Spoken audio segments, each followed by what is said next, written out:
राज्य सरकार मिशन शक्ति विभाग तत्वावधान क्रमे नयगढ़ जिला गणिया ब्लॉक अंतर्गत मातृशक्ति महासंघ गणिया आनुकूल्य शुक्रवार अपराह 1 घटिका समय गणिया ब्लॉक परिसर मध्य एक नूतन मिशन शक्ति काफे शुभारंभ हो जाइछि। उक्त कार्यक्रम में गणिया गोष्ठी उन्नयन अधिकारी डॉक्टर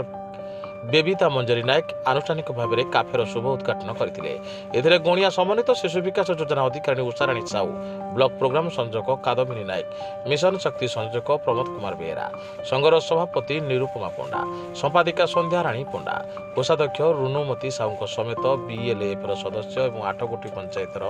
निर्वाही कमिटर सभ्य माने उपस्थित थे। किशोर प्रसाद पंचायतर पूर्वतन सरपंच प्रफुल्ल कुमार बेहेरा समेत गणिया ब्लॉकर समस्त कर्मकर्ता उपस्थित रही। काफे खाद्य प्रस्तुति साधा और आमिष भोजन कर व्यवस्था रही एवं यह स्वादिष्ट रहा सहित बजार दर कम मूल्य दिजाऊ बोली संपादिका संध्याराणी पंडा जणाई।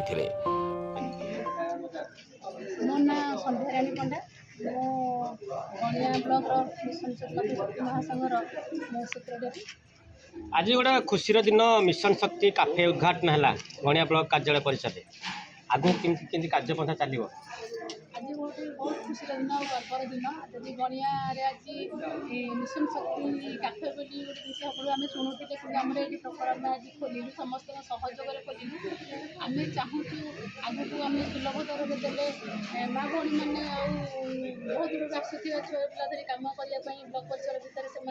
सुलभ दर खावा पाइले घर खाद्य भाया पाइले बहुत खुशी हे देह केन्द्रिक सरकार योजना को आगे को आम समस्त केते कोन रूट रेट चार्ट केते रहबो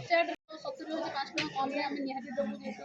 मां माने मन मन पिन दो 5 टका कम निहाती साधार कोन आइटम रहबे आमिष कोन आइटम साधार हमर रहबो प्राय टाइम तो डाली चिप्स भजा आलू भत्ता शाग टी रखा के स्क्रीन का अन्य परिवर्तन करवा यहाँ हूँ साधा के पनीर चाहिदा अनुसार करवा आइंष उपर आम चिकेन आउ माछ रखा जब चाहिदा करेंगे मटन जेहेतु मटन भावुं कि गणिया मिशन शक्ति काफे चलो हाँ आम आशा रखीचु बहुत जे मिशन शक्ति काफे चलू आम देखी हैरान हो खाइबार से भाविकी आम खोल बड़ा आशा नहीं ठाकुर इच्छा ना नशा बेहरा मुझे बीएलएफर इसी मेम्बर अच्छी आम बहुत दिन है ये काफे करी मन में स्थिर करूँ किंतु आम कहार ये लगी पार्लु